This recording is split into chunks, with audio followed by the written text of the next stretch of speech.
Hey guys, got a little bit of a cold, but trudging on because this is an important message. Got this thing on. It's good if you have a cold, keep your throat warm, right? Um, I have an important new project, which I'm asking you for your support. But I first want to address a question that some people have asked me, not only recently, but decades ago, um, which is why am I using my personal capital to keep talking on and on about the COVID issue? I'm going to explain you'll see why in a second. But I want to go back to, I think it was 1997. I know exactly when it was. And a very famous internet person, very high up. Some guys don't realize that I was involved at the very top of the internet industry in the 1990s in San Francisco. Um, and this guy was an integral part of Yahoo. He was the fourth hire. He was very involved with AOL and a whole bunch of other things at a very high level. And I had a website where I was documenting an election fraud in San Francisco, blatant, obvious election fraud.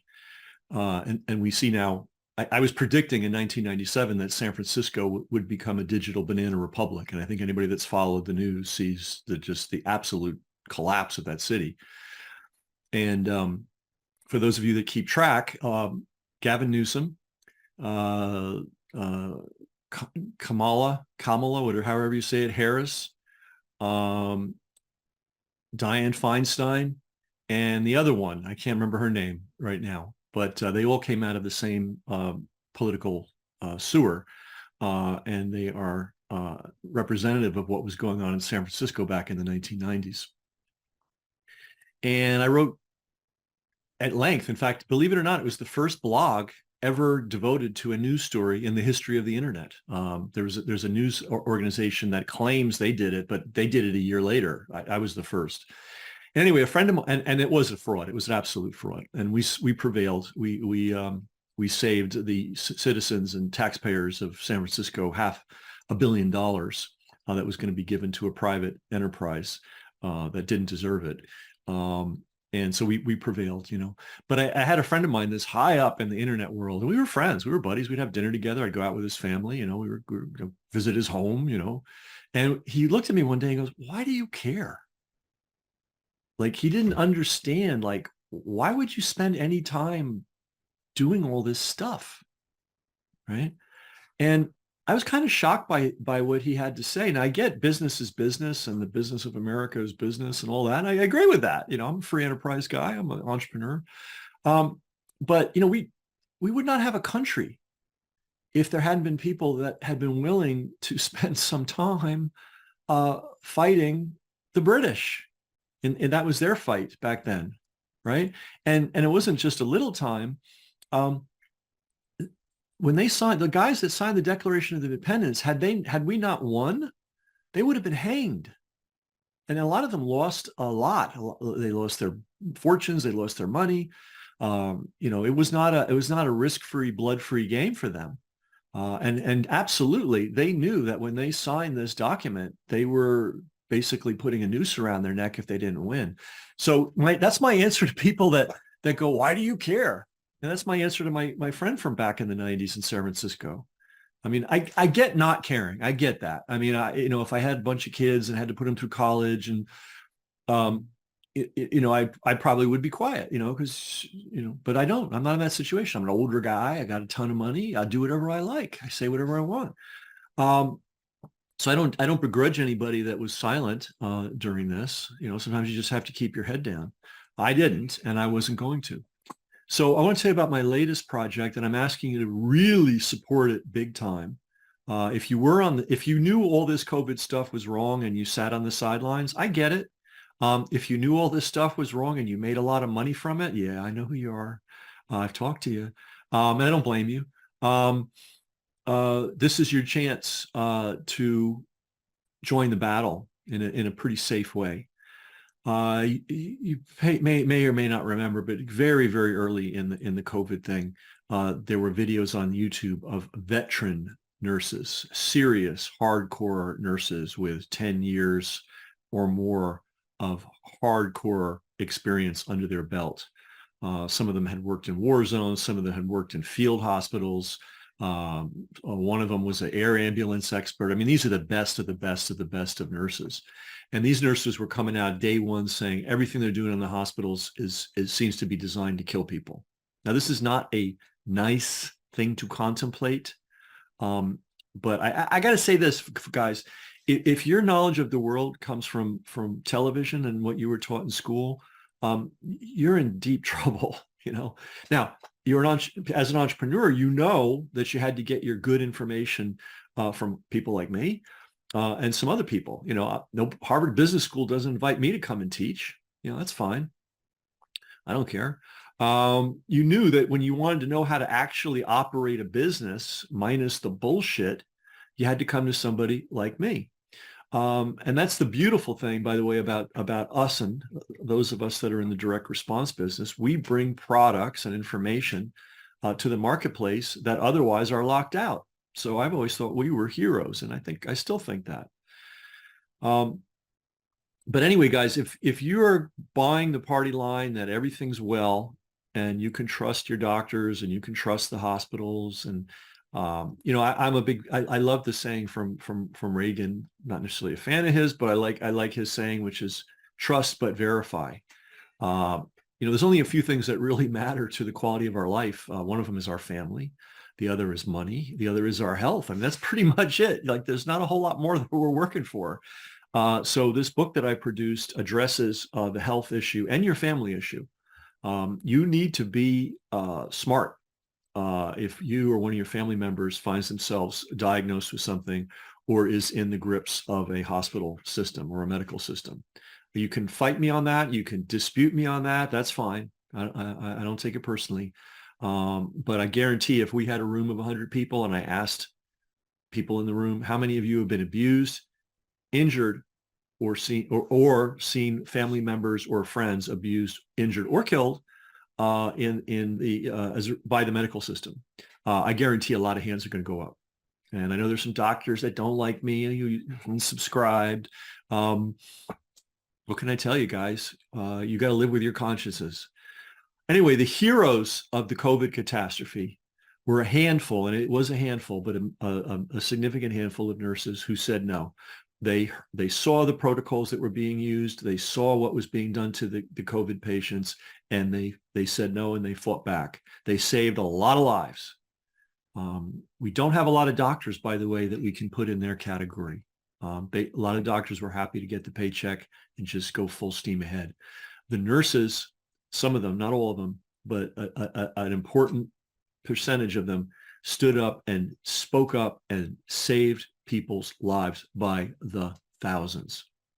And this is a very important story that has never been talked about by anybody, certainly not the mainstream scam news media, and not even all the alternative news media people, not even the people that collect millions of dollars to supposedly resist the COVID frauds. The heroism of these nurses has gone unheralded. Therefore, that's why I was motivated to write a book that documents what they did, what they saw, what they knew. I also went behind the scenes and we figured out the bureaucratic mechanism by which these obviously dangerous and unhelpful protocols were rammed down the throats of doctors, nurses, and hospitals. Hard to believe, but you are not allowed, and you can check this out, you are not allowed to get ibuprofen. That's, what do you call it? Advil. If you showed up at a hospital and you were in a hospital with inflammation and respiratory distress, ibuprofen, Advil was banned. You know, everybody, they did a little, you know, what do you call it? Misdirection, right? Magicians like to do misdirection. Look over here while we're doing this. They made a big deal about ivermectin while they were simultaneously banning Advil. Now, why is this significant? Well, since the beginning of time, or at least since Advil was around, Advil has been, and I'm not doing an advertisement for them, let's say ibuprofen, that drug has been the go-to drug for inflammation and respiratory problems. And the hospitals were told by Fauci and friends, banned, you may not use ibuprofen for anybody with COVID or COVID-like symptoms or who's been diagnosed with COVID. Another thing that you do when people have respiratory problems and inflammation is a course of steroids, right? They did use some steroids, but they used super low doses, enforced, by the way. Again, all these procedures were enforced from the top. And how enforced? If you didn't agree with them, you were out the door. And then we have the issue of how many people were put on ventilators that didn't belong on ventilators. We have the issue of how many people were working in ICU units and in intensive care units that should not have been in there because they weren't qualified. On and on and on it goes. But the point is, there were nurses who stood up and fought this and saved lives. And now these courageous, mostly women, not all women, but it's largely a female occupation. So these courageous women, and the women are the leaders, by the way, of this. These courageous women have formed organizations. There's American Frontline Nurses, there's Canadian Frontline Nurses, and they are creating basically an alternative healthcare system. I mean, it's very fledgling, it's very small. It's like the internet was back in 1993. And their proposition is nurses have way more clinical experience than doctors, right? When you see a doctor in the hospital, how many minutes do you see him? 1, 2, if you're lucky. Who do you see the rest of the time? Nurses. Practicality is nurses have a lot more practical, hands-on clinical experience than 99% of all doctors. Okay. They're also very well trained. They can't diagnose, they can't prescribe. Okay. But they can look at you and say, yeah, just chicken soup and go to bed. Or you need to go to the ER. Or we need to call an ambulance. They're able to make calls like that. So what they're doing is they're setting up alternative organizations that you go to them first. You don't go to the emergency care and pay, $900 to have, 2 stitches put on you. You contact a qualified, experienced nurse first and get humane, non-rip-off care. These nurses are also set up to help family members that have family members stuck in hospitals. And that's something that you've either experienced or you haven't. If you've experienced, what can go wrong, and you know how abusive and counterproductive and illogical doctors and hospitals can be. You have recourse, but you need somebody that knows what the law is, or at least knows the system, and can go in there and fight for you. So these nurses, in addition to being true heroes, because they needed to be, they were slandered, they were fired, they've been tracked down even after they were fired. They've had their licenses challenged and in some cases taken away, all for speaking the truth and saving patients' lives. Anyway, they not only engaged in heroism during COVID, and remember, they were heroes to begin with, right? I mean, I didn't believe any of the bullshit that was coming on the news, but a lot of people did, and I don't blame them, And when these nurses went into those hospitals, especially the ICUs, they didn't know how at risk they were initially. They figured it out pretty quick they weren't. And they told everybody that this thing was not as contagious as claimed. It did not cause the illnesses it claimed, that the people coming in the doors deathly ill were already sick with something else. But they didn't know that in the original weeks, and they were willing to go straight to the fire, right? And as one of the nurses said, and the veteran nurses said to me, look, we're like firemen or cops. We know our job is dangerous. We know when we go to the hospital, we're going to be exposed to tuberculosis or God knows what. We signed up for that. So these nurses are heroic in the beginning, and the good ones were heroic through the COVID. And now the real heroes are taking action to set up alternative organizations to serve the public with high quality care at rates that make sense, that people can afford. And that the nurses can live on. So anyway, that's what this book is about. It's about what happened, and what happened was bad. It was really, really bad. I'll give you a little number. Supposedly over 1 million people, quote, died of COVID. Well, over 900,000 of them died while they were in hospital care. How did these people really die? Well, you'll find out when you read the book. You'll also find out the bureaucratic structures that started in Washington, D.C. and imposed protocols on doctors and nurses that did not work, clearly didn't work, and clearly were injurious, and then forced or tried to force doctors and nurses to comply. Unfortunately, most of them did, but again, the nurses didn't. But the third part of the book, and the most important part of the book, is what you can do to protect yourself, your family, and other people that you care about. There is an answer. It's fledgling, it's small. Again, a lot like the internet was in the early 1990s, but there's no reason we cannot develop our own alternative health system that is humane, competent, caring, and based on people who have a tremendous amount of actual clinical experience. So that's the book. So, buy the book, man. I mean, for God's sake. But buy multiple copies. You've got library or libraries around you. You've got relatives. You've got friends. You've got community members.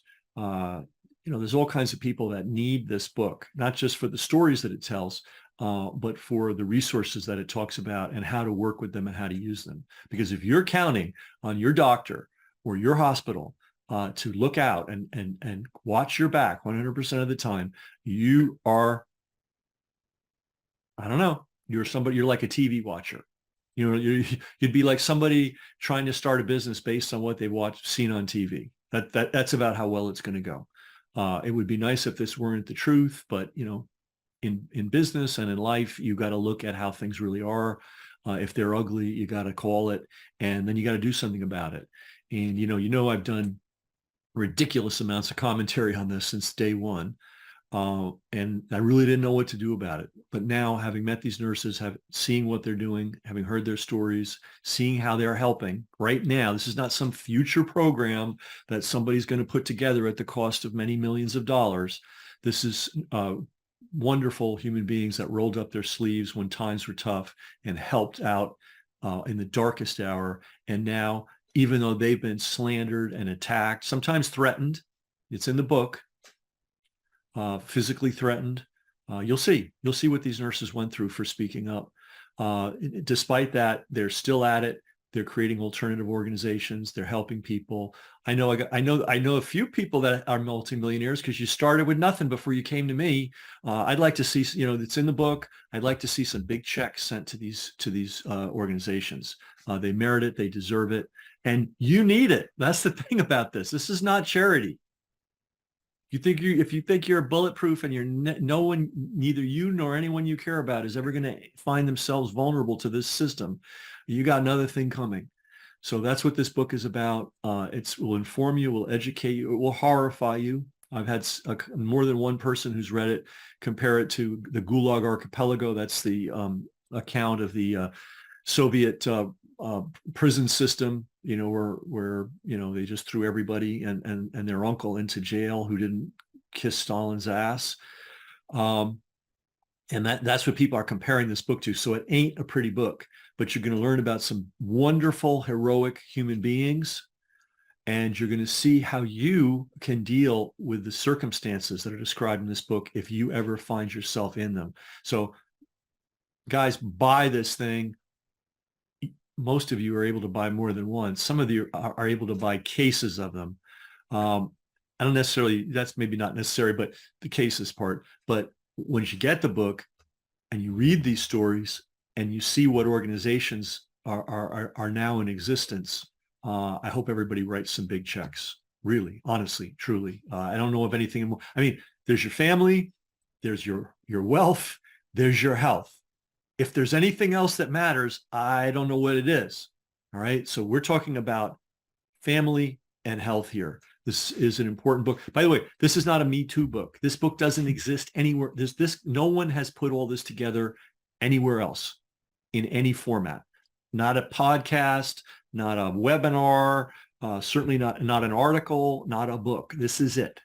If you want to know what happened in the hospitals, if you want to know how insane and horrible it was, if you want to know the nurses that stood up courageously and fought back, and if you want to know the alternative healthcare system they're helping create, there's only one source for it. It's this book.